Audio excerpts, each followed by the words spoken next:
जिन्हें नट्स पसंद न हो उसे ये नट्स से भरा हुआ ग्रैनुलर चॉकलेट बॉल्स खिला के दिखाइए। वो आपसे एक की जगह दो लेगा। और जिन्हें नट्स पसंद है वो तो खाएगा ही खाएगा और उसे पसंद भी बहुत आएगा। आप एक बार इसे ज़रूर ट्राई कीजिए और मुझे कमेंट करके बताइएगा कि आपको ये चॉकलेट ग्रैनुलर बॉल्स कैसे लगे। ना इसमें शक्कर है ना इसमें गुड़ है, फिर भी इतना ज़्यादा स्वीट है कि आप बनाए बगैर तो रह ही नहीं पाएंगे। इसमें सिर्फ शहद ही डली और शहद तो आपको पता ही है हेल्थी है। बच्चे शहद ऐसे ही खाना पसंद नहीं करते, ना ही नट्स खाना पसंद करते हैं। आप इसे एक बार ज़रूर बना के दीजिए बच्चों को किसी भी टाइम, या उनके टिफ़िन बॉक्स में, या ऐसे ही उनको बेहद पसंद आएगा।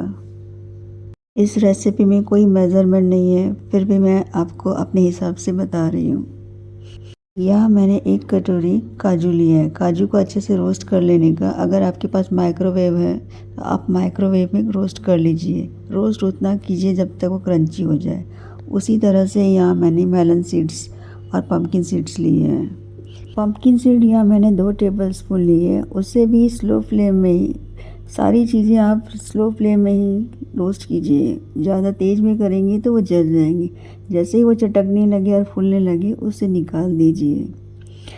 इसी तरह से आप मेलन सीड्स को भी रोस्ट कर लीजिए। जैसे ही वो चटकेगा और फूलने लगेगा उसे निकाल दीजिएगा। सारी चीज़ें स्लो फ्लेम में ही करें, तेज़ आंच पे वो जल जाएंगी। मेलन सीड यहाँ मैंने 3 टेबलस्पून लिया है। पम्पकिन सीड से थोड़ा ज़्यादा ही लिया है। आपको पम्पकिन की सीड ज़्यादा पसंद हो तो आप उसकी क्वांटिटी बढ़ा के मेलन सीड कम कर सकती हैं। अब इसे भी सेक के निकाल लेने का। नट्स और सीड्स को मोटे तले बर्तन में ही रोस्ट करें। पतले तले हुए बर्तन में सीड्स और नट्स जल सकते हैं। अब मैं यहाँ 2 कटोरी इंस्टेंट ओट्स ले रही हूँ। रोल्ड ओट्स नहीं लेने का, इंस्टेंट ओट्स ही लेने का है। ओट्स की क्वांटिटी यहाँ ज़्यादा लेनी है बाकी चीज़ों से कंपेयर में। इससे भी स्लो फ्लेम में अच्छे से रोस्ट करना है और हाथ लगा के देखना है रोस्ट होने के बाद कि ईज़िली वो टूट रहा है कि नहीं। यहाँ हमें सीड्स, नट्स और ओट्स का कलर नहीं बदलना है, खाली रोस्ट करना है। तब तक रोस्ट करना है जब तक वो खाने में क्रंची न लगे। इसे भी रोस्ट करके अलग रखने का। सीड्स और पम्पकिन सीड्स इन्हें भी रोस्ट करके अलग कर दिया है हमने। नट्स जो हमने रोस्ट किए थे उसे बारीक बारीक, जितना बारीक हो सके आप उसे काट लीजिए, क्योंकि जितना बारीक रहेगा वो बॉल्स बनने में उतना इजी रहेगा।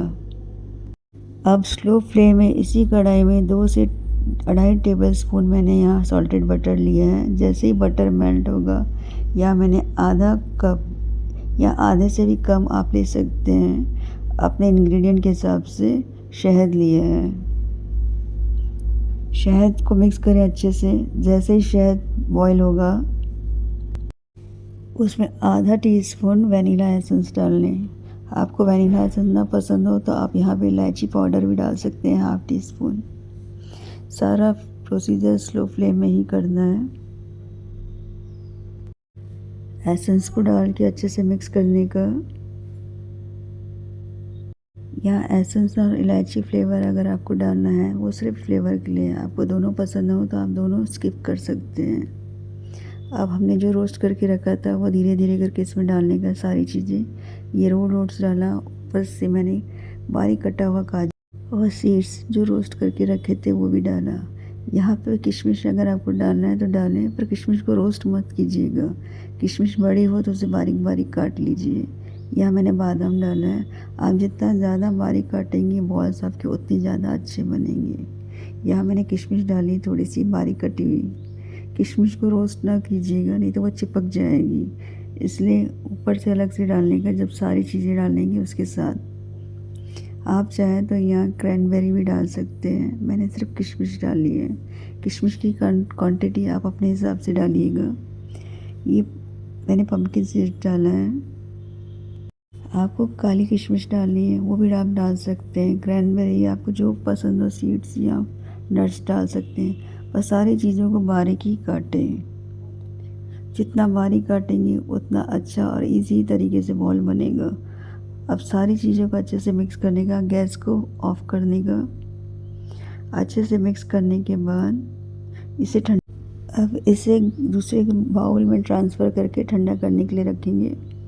जब तक वो अच्छे से रूम टेम्परेचर में ना आ जाए तब तक उसे ठंडा करना है। ठंडा करने के बाद या मैं हाफ़ कप कॉर्नफ्लेक्स ले रही हूँ। कॉर्नफ्लेक्स जो सादे वाले क्लासिक वाले रहते हैं जो दूध के साथ खाए जाते हैं वो ले रही हूँ। उसे ग्राइंड कर रही हूँ। कोर्सली ग्राइंड करने का, ज़्यादा बारीक नहीं। वो इसलिए ये खाने में ग्रैनुला बॉल्स खाने में क्रंची लगेगा, इसलिए मैं इसे डाल रही हूँ। आप चाहे तो इसे स्किप भी कर सकते हैं, पर ये डालने से टेस्ट और ज़्यादा बढ़ जाएगा। बिना डाले भी टेस्ट आएगा, पर अगर ये एक बार डालेंगे तो और ज़्यादा क्रंची लगेगा। ये बिल्कुल ऑप्शनल है, इसे एकदम पाउडर नहीं बनाना है, हल्का सा बस ग्राइंड करना है। इस कॉर्नफ्लेक्स को आप ग्रैनुला से ज़्यादा ना डालें, बिल्कुल कम डालें एकदम। जैसे कि 1 कप आपका ग्रैनुला है तो उसमें कम से कम 2 टेबल होना चाहिए या 3 टेबल या 1/4, इससे ज़्यादा ना डालें। अगर इससे ज़्यादा डालेंगे तो आपके बॉल्स अच्छे से बंधेंगे नहीं। देखिए इस तरह से कोर्सली ग्राइंड करना है और इसे इसके ऊपर डालना है। ये तब डालना है जब हमारा पूरा ग्रैनुला अच्छे से ठंडा हो जाए तब। अगर आप इसे गर्म में ही डालेंगे तो ये कॉर्नफ्लेक्स नरम पड़ जाएंगे और खाने में क्रंची नहीं लगेंगी बॉल्स आपके। अब इसे अच्छे से मिक्स करने का, देखिए मैं वापस फिर से रिपीट कर रही हूँ, कॉर्नफ्लेक्स आप ज़्यादा ना डालिएगा। ज़्यादा डालेंगे तो आपको बॉल्स बनाने में बहुत ज़्यादा दिक्कत होगी और शायद ना भी बने। इसलिए कॉर्नफ्लेक्स या तो डालें तो बिल्कुल कम डालें या तो स्किप कर लीजिए। अब मैं सारे एक एक करके बॉल्स इसमें रख रही हूँ, अरेंज कर रही हूँ। आपको जिस साइज़ का बॉल्स पसंद हो आप उस साइज़ का बॉल्स बनाइए। सारे बॉल्स बनने के बाद उसे कम से कम 10 से 15 मिनट फ्रिज में रखिए सेट होने के लिए। ऐसे कि बॉल्स अच्छे से टाइट हो जाएंगे। फ्रीज़र में नहीं, फ्रिज में रखना है कम से कम 10 से 15 मिनट। ऐसे करने से क्या बॉल्स में चॉकलेट की कोटिंग इजीली लगेगी और बॉल्स क्रैक नहीं होंगे, टूटेंगे नहीं मतलब। अब मैंने यहाँ डार्क चॉकलेट लिया है ग्रैनुला बॉल्स के हिसाब से। आप जितने बॉल्स बनाएंगे आप उस हिसाब से चॉकलेट मेल्ट कीजिएगा। या मैंने 100 ग्राम डार्क चॉकलेट लिया है, उसे अच्छे से मेल्ट किया है। मेल्ट करने के बाद अच्छे से टेम्पर करना है। टेम्पर करने से क्या आपकी चॉकलेट बॉल्स में ग्लेज आएगा। जैसे ही चॉकलेट अच्छे से मेल्ट होकर ठंडा रूम टेम्परेचर में हो जाए, मतलब मेल्टेड फॉर्म में हो पर गर्म ना हो, उसके बाद एक एक करके इसमें ग्रैनुलास को आप अच्छे से कोट करें और किसी सिलिकॉन मैट में या 5 मिनट पेपर में रखिए। डायरेक्ट प्लेट या किसी बर्तन में न रखिए वरना वो चिपक जाएगा। ऐसे करने से चॉकलेट बॉल गीले में ही मैंने ऊपर से एक राइस बॉल डाला है, ये बिल्कुल ऑप्शनल है, प्रेजेंटेशन के लिए लगाया है।